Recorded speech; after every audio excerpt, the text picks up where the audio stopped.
And another morning has rolled around. We received a reasonable amount of rain last night, but now there's a bit of a break and we get sunshine and cloud for a few hours, and then they're forecasting more rain and even possibility of thunderstorms and things like that.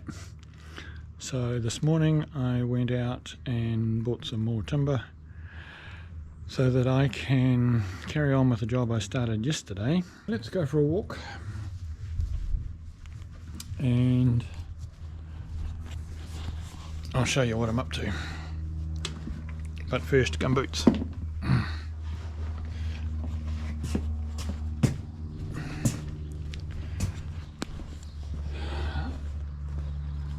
The plan with, and it has changed back and forth a little bit over time, I have to admit.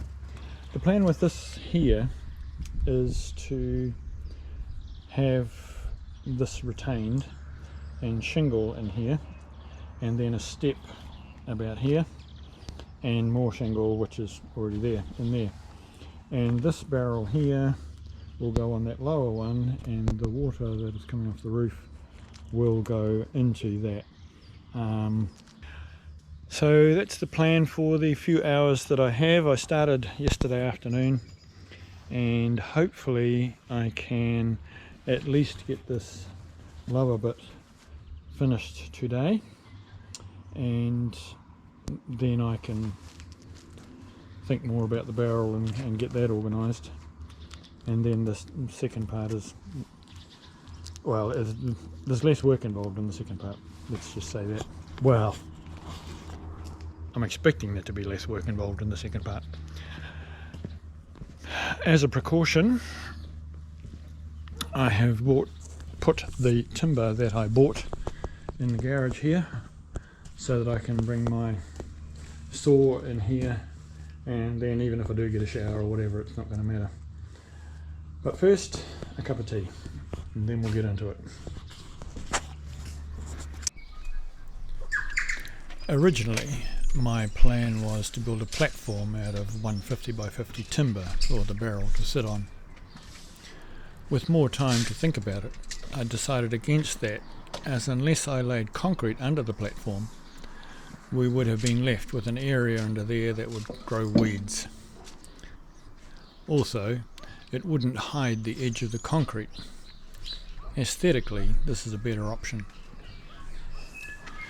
The other reason for the change of plan is that when the drum in the barrel is full of water, the whole thing is going to weigh somewhere around 250 kg or 550 pounds. So having it sitting on the ground on shingle seems like a better plan.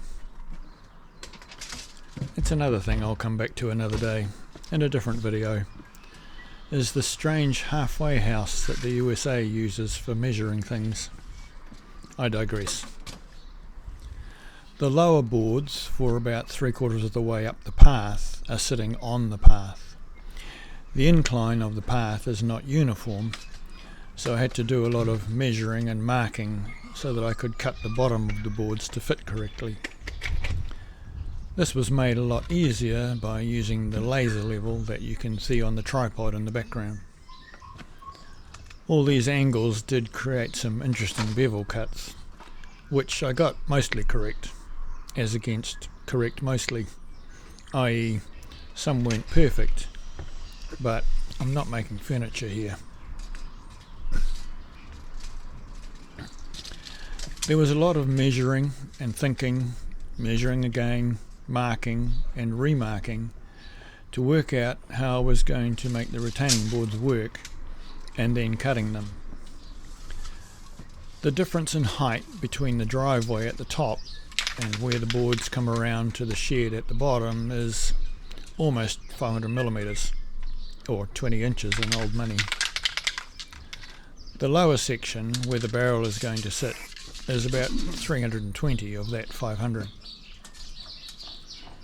Because I wanted the boards to be level rather than sloping up with the contour of the concrete path, I needed to work out where each board would finish as it ran out of height, and the next board would start and continue the slope up the path. This was made more complicated by the fact that the path is curved and retaining boards do not bend. This meant I needed to do multiple boards for both the lower and upper sections so as to follow the curve of the path as well as the incline as best I could. You'll see what I mean as it develops.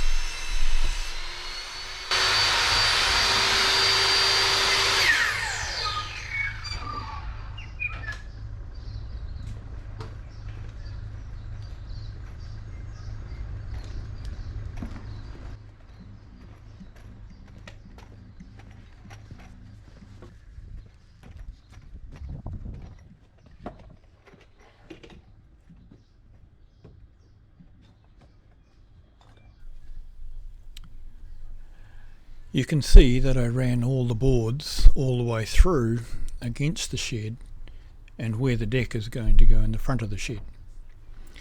This was both to protect the shed and also so that I had something to fix the boards to that creates the second level, which will be perpendicular to the shed.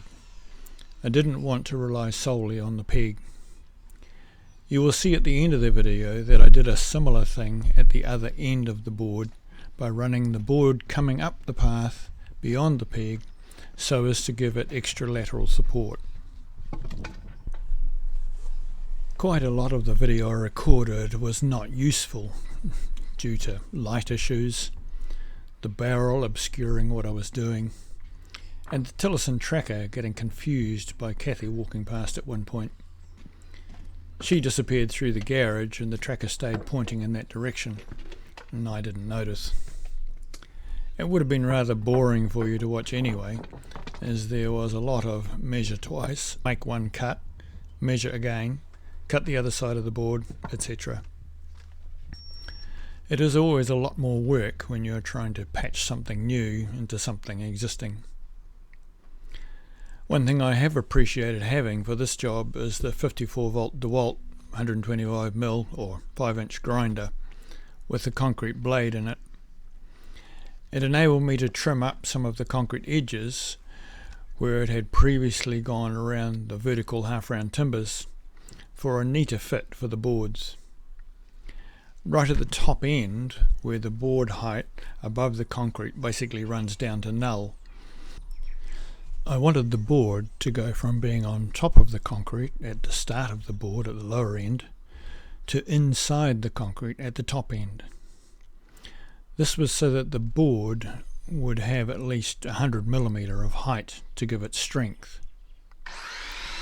I made it all fit as intended in the end, but it was quite a bit of trying and retrying to get it right. The kind of burp noise that you can sometimes hear in the background is the tracker moving. I need to find a solution to that, as it's actually quite hard to edit out afterwards.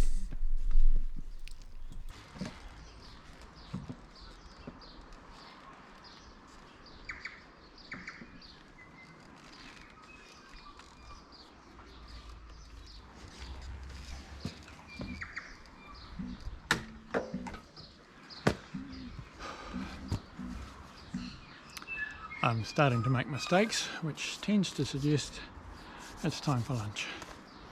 So we'll go and do that, come back refreshed.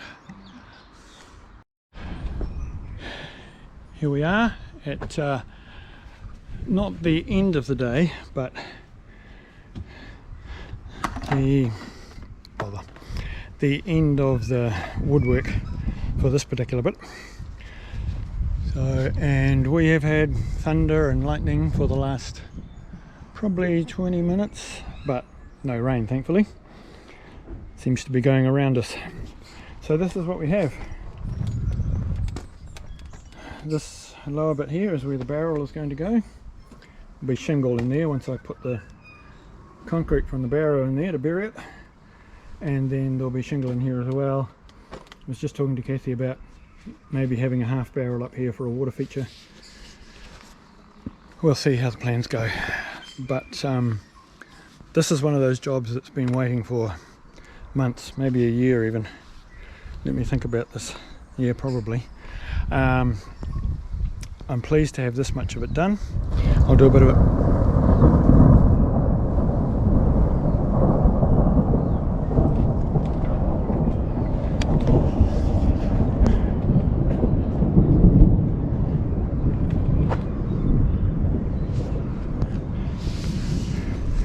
That was a goodie. I didn't see the lightning, but that's okay. I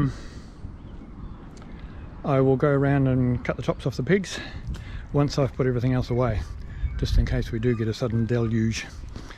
That's it for now. Bye. Here is the almost finished article. This gives a clearer picture of how the boards follow the contour of the concrete and then go inside at the top. You will note that I have left the boards short of the driveway. The reason is that once the deck is in, I will run a board along here that will continue on top of the deck and will protrude about 3mm above the concrete. Currently any water on this section of the drive runs down into this area, and I'm keen to stop that happening as best I can. That is the intention of that board. That's it for this bit. Next, I need to start on cutting the barrel and seeing if my plan with the plastic drum is going to work.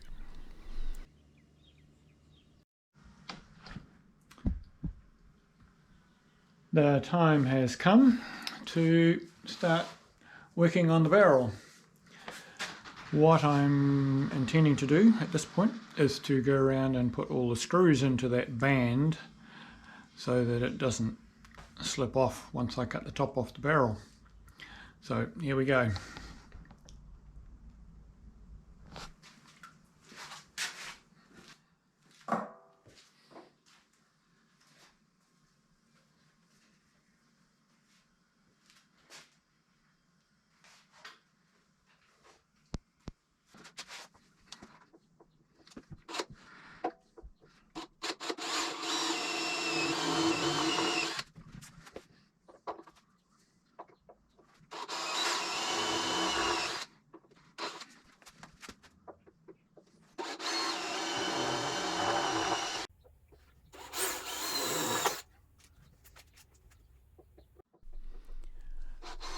I put the screws in the band below where I was cutting first, and then did the next band up after that.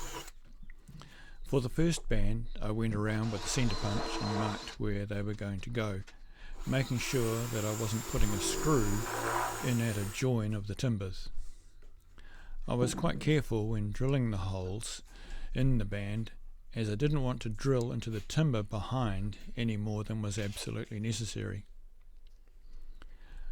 I used a square drive stainless steel screw, and with the aid of some soap just screwed them in without drilling a pilot hole first. I thought this would give the best outcome.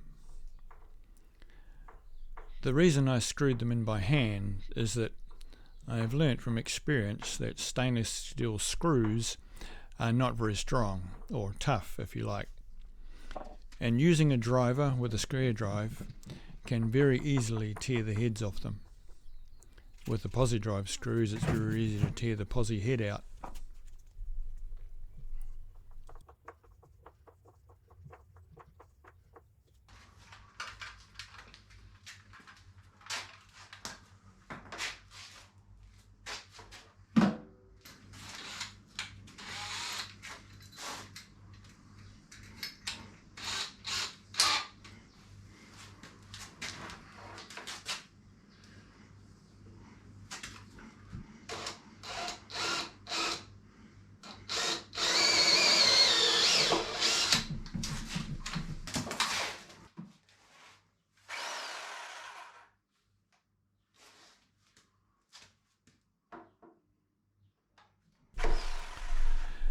If I was cutting this barrel in half, I would use my circular saw. As you're cutting perpendicular to the surface you're cutting, at least in an east-west plane, even if it is slightly curved. When you're cutting further up the barrel, that is not the case, as whilst you're still cutting perpendicular, the north-south direction isn't a straight line.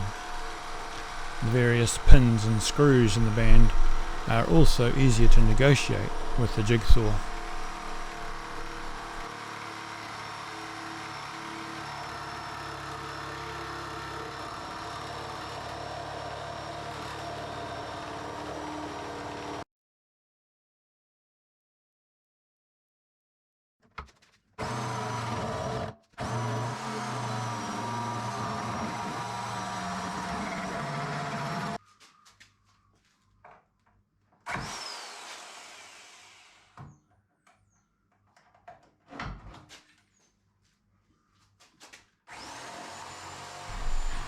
When I made this final bit of the cut, I had a flat-bladed screwdriver pushed into the cut at the back of the barrel. That's what I'm holding with my left hand, as the vibration of the jigsaw would dislodge it otherwise. This stopped the top of the barrel pinching down onto the saw blade.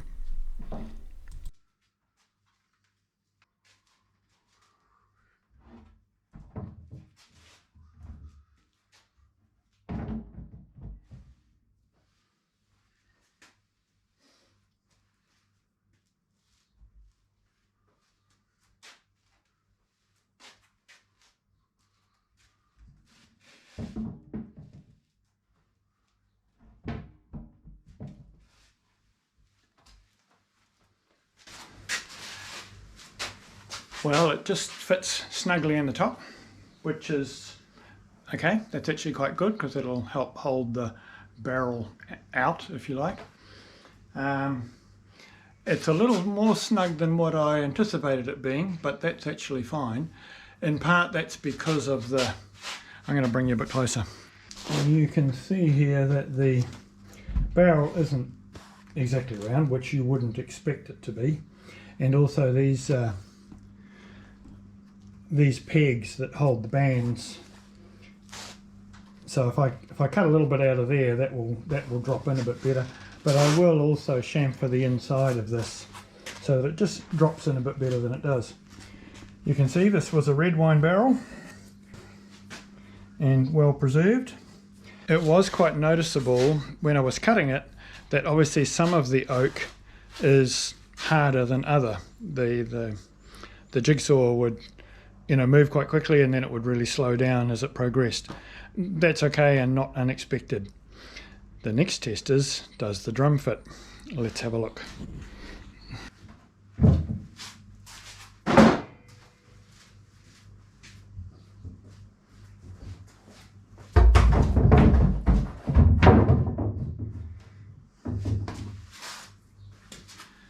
And the answer is, yes it does.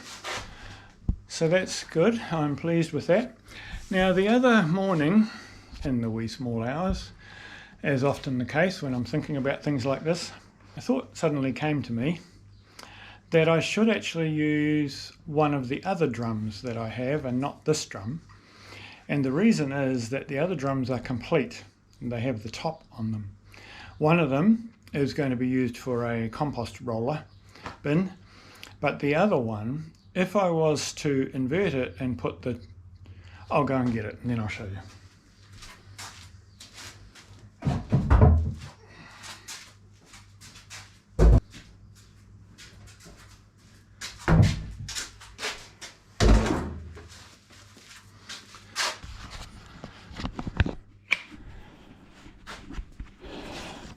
This is the drum that is not going to be the compost bin.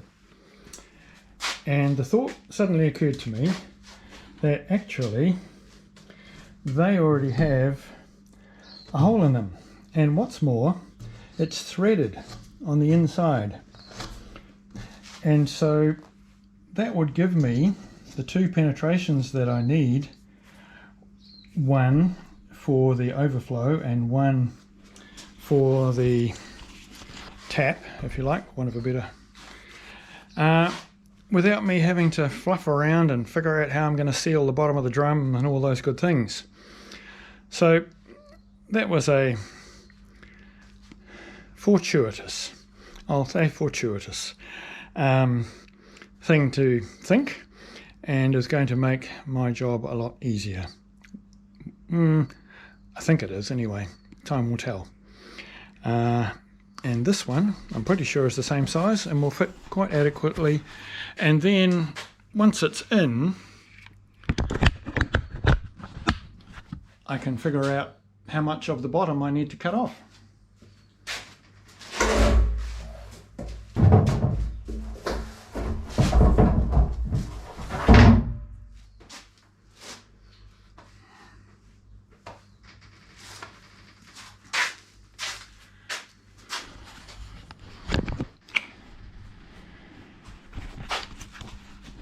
And there we are. Now I will cut quite a bit more than that off. When I say quite a bit, probably another 100mm at least, because I want to put some pieces of timber in the bottom of the barrel so that the drum is not sitting, hard on the bottom of the barrel. And also because it needs to be lower than obviously what the bird bath is going to sit down. I don't want the bird bath bit sitting on the drum. So good progress made. I think that will do for today. When I attempted to lift the drum back out of the barrel, I discovered that it was a little bit stuck in the bottom, and that's because of this big lip here. Now it's not going to be a problem going, as I go along, because as I said, there's going to be a piece of wood, two pieces of wood in here that will actually lift it off the bottom of the drum and therefore further up the curve. And so it, mind you, once it's in there it won't be coming out anyway, but there'll be a bit of toing and froing as I get the fittings sorted and things like that.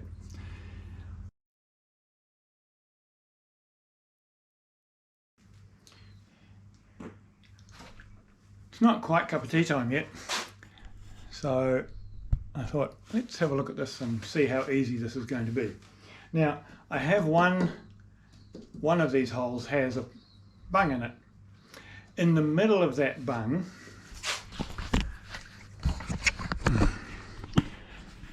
is a thread, and that I suspect will be 3/4 BSP, standing for a British Standard Pipe.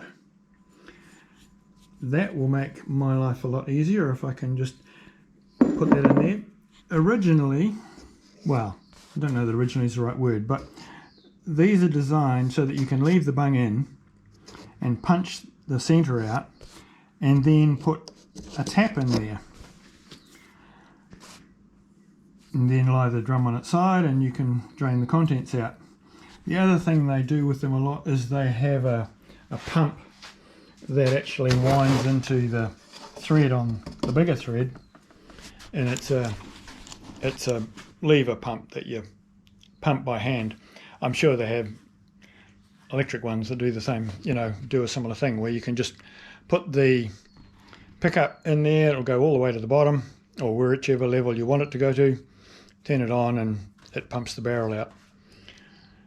So let's just check my suppositions. This is a 3/4 BSP nipple with a 3/4 female to 1/2 inch male on the end of it. Just one I had in the box. And there we go.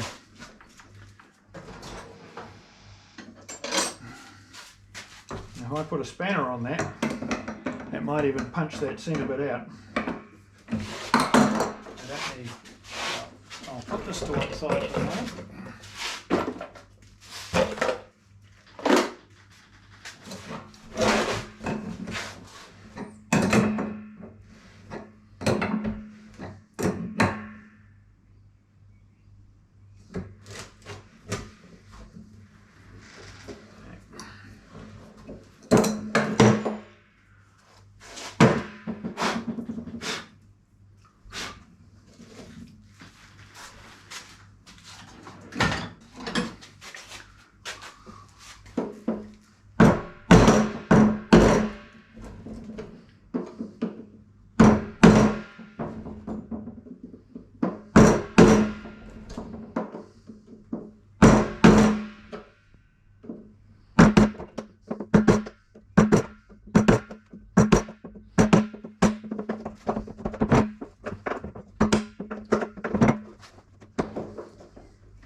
I kept at it until I heard it drop down into the drum, and the reason is I don't want it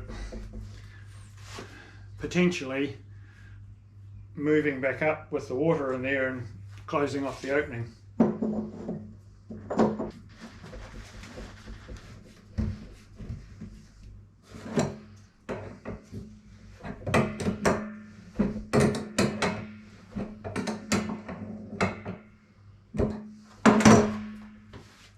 So that's going to work well for that one. What I need to do now is find out what size the other one is,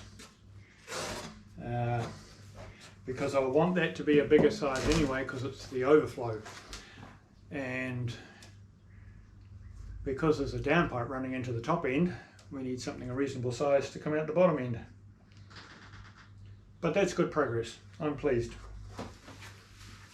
Thanks for watching the video.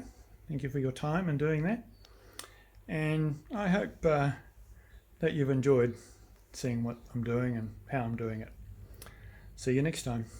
Bye.